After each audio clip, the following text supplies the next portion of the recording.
fresh graduate kayak gini tuh yang pertama adalah gengsi.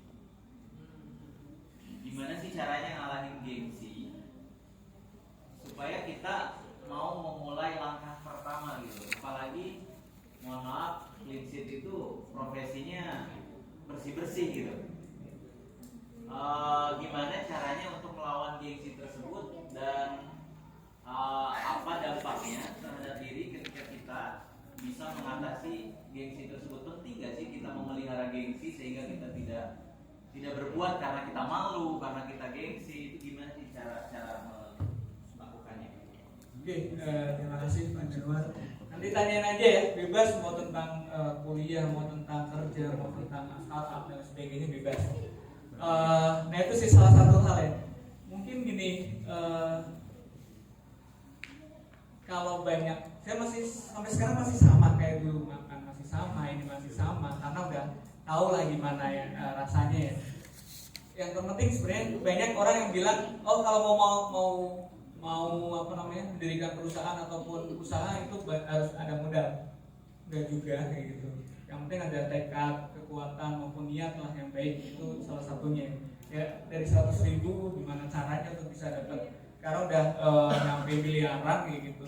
Itu kan butuh proses yang panjang ya. Tapi yang saya pelajarin adalah kalau kita masih di zona nyaman kita, itu nggak bakalan teman-teman nggak bakalan bisa survive ataupun sukses ya. Karena saya merasakan dulu waktu di Pekalongan kan saya aman ya, orang tua ada, ini ada, tapi setelah keluar ngerantau, saya mau minta tolong kemana? Saya nggak ada keluarga ataupun apa di Bogor kayak gitu. Makanya saya harus survive. Mau gengsi atau apa itu hilang semua itu. Jadi hilang semua tuh gengsi dan sebagainya.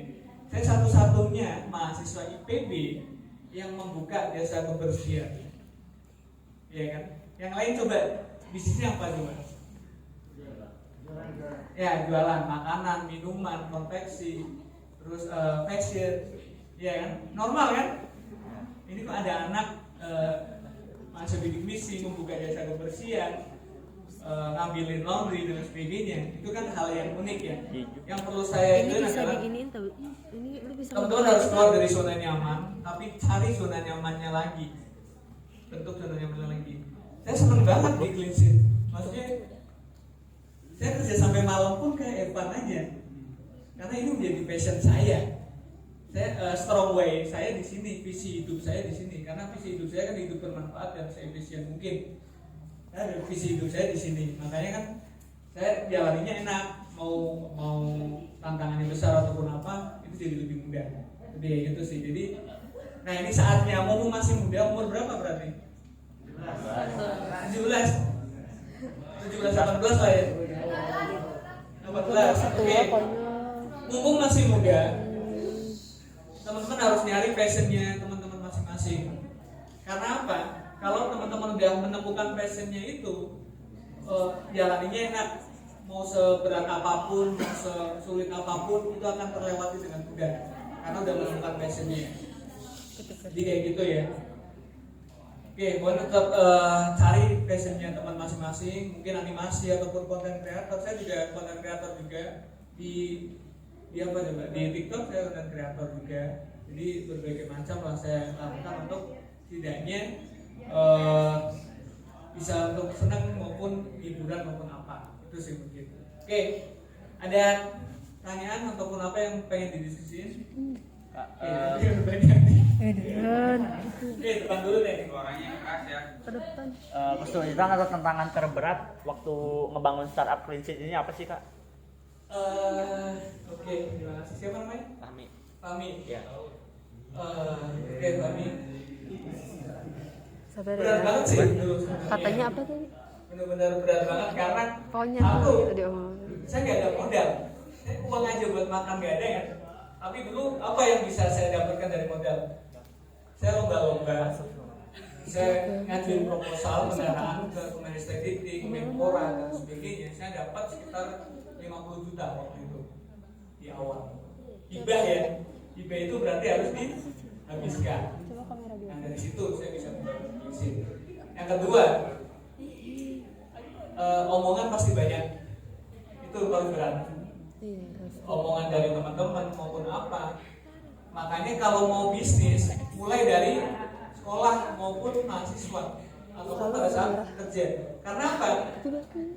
Saya ketika mahasiswa, oh kamu usaha ini ya masih kecil ya, nggak masalah karena masih ada embel-embel mahasiswa. Tapi coba kalau udah lulus, diomongin tetangganya ini tuh buka usaha pisang goreng jual di jalanan enak kayak gitu. Enggak ya, tapi kalau pas mahasiswa itu enak banget karena embel-embelnya masih mahasiswa.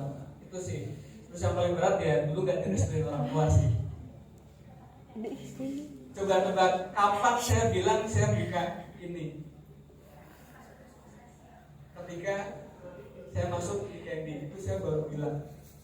Karena kan orang tua pengennya PNS, pengennya apa ya, yang aman-aman lah, yang setidaknya yang memang itu kebaikan. Tapi kan saya ada passion lain kayak gitu. Makanya waktu itu saya coba buktiin sambil kuliah, sambil merintis sampai akhirnya orang tua nyetujuin kayak gitu, merestuin dan sebagainya. Jadi jangan patah semangat kalau orang tua teman-teman nggak ngerestuin atau kenapa, tapi buktiin dulu aja biar nantinya enak untuk meminta restu. Itu sih. Ada lagi? Sip, makasih ya. Ada lagi? Oke, bocor tadi. Lala kakak iya si Lala. siapa? Kakak aku kan? Iya. Siapa kan tuh siapa? Siapa? Gantian. Oke, Mangga. Gimana? Apa ya? Berubah pola pikir kita kan kakak nih kan apa ya? Itu kan usahanya awalnya kecil kan, kayak bersih-bersih. Kan terus dulu mah kayak dipandang remeh. Kok kakak bisa sih berpikir apa ya usaha itu jadi berjangka panjang gitu itu gimana? Gimana sih jadi keren gitu? Kayak awalnya kan ojek juga kan dulunya dianggapnya rendah ya. Terus jadi gojek, sekarang jadi keren tuh gimana? Apa yang kira kita bisa jadi kayak gitu? Coba. Saya dulu pikiran seperti ini enggak? Enggak. Enggak juga. Dulu itu intinya gini, saya butuh makan, saya butuh uang, saya bersih-bersih. Oke, saya setelah dapat uang, oh iya ya, ini ada peluang bisnis ya. Saya mikir itu. Ide cleansing dulu sama sekarang itu beda jauh. Makanya lakuin aja dulu, nanti ide itu akan semakin sempurna. Setelah diikutin lomba, setelah dikasih masukan saran dari juri maupun teman-teman yang mentor maupun yang lebih dewasa. Kayak gitu sih. Ini dulu nggak ada beranggapan sampai ke Indonesia, sampai ke Jabodetabek ataupun layanannya banyak. Dulu itu hanya ya udah bersih-bersih biasa kan. Tapi sekarang udah ada pembersihan yang lantai ataupun pasar renov. Satu gedung kita pernah megang, apartemen, resto dan sebagainya. Emang dulu saya berpikiran oh ada ya pasar resto ya? Gak ada ya. Dulu hanya pasarnya apa tuh? Ya ibu-ibu dosen saya pengen bersihin ya udah itu aja. Tapi setelah berkembang kan oh iya ya ternyata ini bisa lari kemana-mana ya, ke resto, ke masjid. Kita ada program juga untuk bulan ini pembersihan 300 masjid bersama Wardah dan KAF di 40 kota di Indonesia.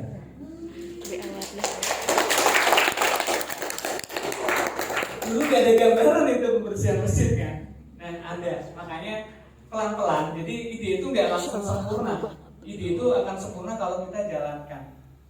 Intinya sih itu. Dulu saya gak berpikiran. Makanya dulu kan saya cerita tadi ya. Dulu itu clean sheet bukan hanya jasa kebersihan. Ada pindahan, ada laundry. Terus apa lagi? Mahasiswa itu biasanya kan kalau mau pindahan kan bersih-bersih. Ya, macam-macam. Laundry, cuci sepatu, helm, tas, saya bisa semua.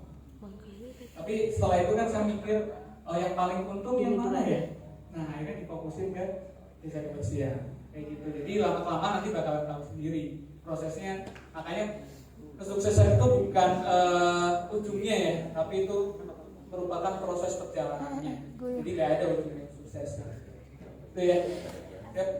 Siapa namanya? Oh iya. Oke, makasih. Ada lagi?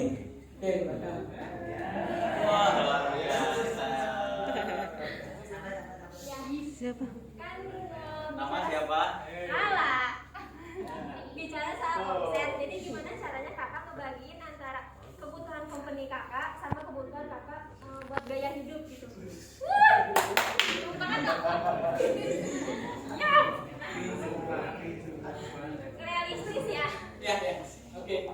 Oke, terima kasih Lara. Nah, cerita dikit. Jadi dulu itu saya terlalu baik ya. Terlalu baik itu adalah Biasanya diputusin loh kalau terlalu. jadi terlalu baik itu misalnya dulu kan teman-teman saya juga butuh ya. Jadi dulu larinya nggak ke clean sheet-nya, tapi ke mereka semua. Harusnya kan ada yang lari ke perusahaan ya. Di awal-awal itu karena dia nggak bisa makan, butuh uang banyak, ya udah deh uangnya buat kamu semua setelah bersih.